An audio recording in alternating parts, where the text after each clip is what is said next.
come here please បង come here please come here please come here please come here please ប្រែថាមកទីនេះមកកូនណាមកទីនេះមកកូនយើងប្រើប្រាស់សម្រាប់ក្មេងៗនៅក្នុងវីដេអូនេះសូមបញ្ជាក់បងប្អូនណាគឺយើងអាចនិយាយដោយស្រទន់បានថា come here please come here please មកទីនេះមកកូនបងប្អូន come here please មកទីនេះមកកូន come នឹងប្រែថាមក here នឹងគឺប្រែថាទីនេះ please នឹងគឺប្រែថាសូមឬក៏សូមមេត្តាអញ្ចឹងឃ្លានេះមកទីនេះមកកូនអង់គ្លេសអាចប្រើប្រាស់បានថា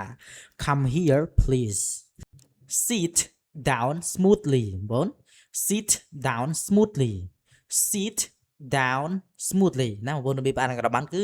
sit down smoothly ណាអញ្ចឹងឃ្លាថា sit down smoothly នឹងគឺប្រែថាអង្គុយចុះឲ្យស្រួលណាសម្រាប់ការប្រើប្រាស់នយាយទៅកាន់គុណរបស់យើងឲ្យអង្គុយចុះដោយការប្រើប្រាស់អាកប្បកិរិយាឲ្យបានស្រួលបួកកុំឲ្យមានបញ្ហាគ្រោះថ្នាក់ណាបងប្អូនដោយអង់គ្លេសយើងអាចនិយាយឬក៏ប្រើប្រាស់ប្រាប់ទៅបាននិយាយថា sit down smoothly បង sit down smoothly នេះគឺប្រែថាអង្គុយចុះឲ្យស្រួលបួលណាយើងអានមួយប្រែមួយបងប្អូន sit នេះគឺប្រែថាអង្គុយណាបងប្អូន down នេះគឺប្រែថាចុះណាបងប្អូន smoothly បងប្អូន smoothly នឹងគឺប្រែថារលោងណាបងប្អូនរលោងបើស្អាតគឺស្អាតចឹងទៅណាបងប្អូនពាក្យថា smoothly ណាអញ្ចឹងឃ្លាថា sit down smoothly នឹងគឺប្រែថាអង្គុយចុះឲ្យស្រួលណាកូនបងប្អូន take a bath បង take a bath យើងអានដាច់គ្នាណាបង take a bath ដល់ពេលយើងអានឲ្យរៀងចប់គ្នាឬ take a bath បង take a bath នឹងប្រែថាទៅងូតទឹកទៅកូនណាយើងប្រើប្រាស់ប្រាប់សម្រាប់និយាយទៅកាន់កូនរបស់យើងប្រែថាទៅងូតទឹកទៅកូនណាទៅងូតទឹកទៅកូនអង់គ្លេសនិយាយបានថា take a bath ណាបង take នឹងគឺប្រែបានច្រើនណាបងប្រែថាកាន់ក៏បានប្រែថាអូនិយាយរួមក៏ប្រែបានច្រើនបងbath នឹងគឺប្រែថាងូតទឹកនឹងឯងបងប្អូនងូតទឹកនឹងឯងអញ្ចឹងប្រែថាងូតទឹកណាបងប្រែថាងូតទឹក bath អញ្ចឹងឃ្លានេះទៅងូតទឹកទៅកូនហ្នឹងឬក៏ទៅងូតទឹកទៅអាចប្រើប្រាស់សម្រាប់និយាយប្រាប់កូនរបស់យើងដោយអង់គ្លេសអាចនិយាយឬក៏ប្រើប្រាស់បានថា take a bath go to sleep បង go to sleep មួយបង go to sleep ប្រែថាទៅគេងទៅកូនសម្រាប់ការប្រើប្រាស់ប្រាប់ពួកគាត់ឲ្យគាត់ចូលទៅគេងណាបងប្អូនអាចនិយាយអង់គ្លេសបានថា go to sleep មើលរបៀបអានក្រម៉ាន់គឺ go to sleep ណាទៅគេងទៅកូន go នឹងប្រែថា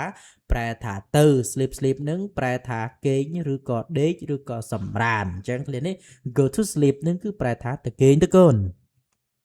give me this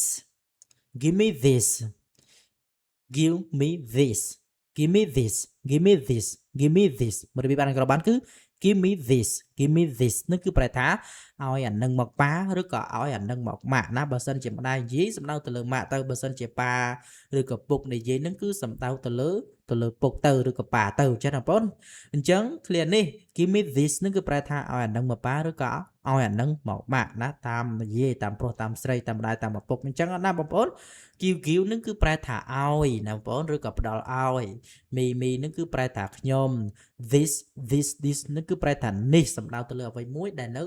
ក្បែរណាបងប្អូនអញ្ចឹងឃ្លាថា give me this នឹងគឺប្រែថាឲ្យអានឹងមកប៉ាឬក៏ឲ្យអានឹងមកម៉ាក់ណាបងប្អូន hold my hand បងប្អូន hold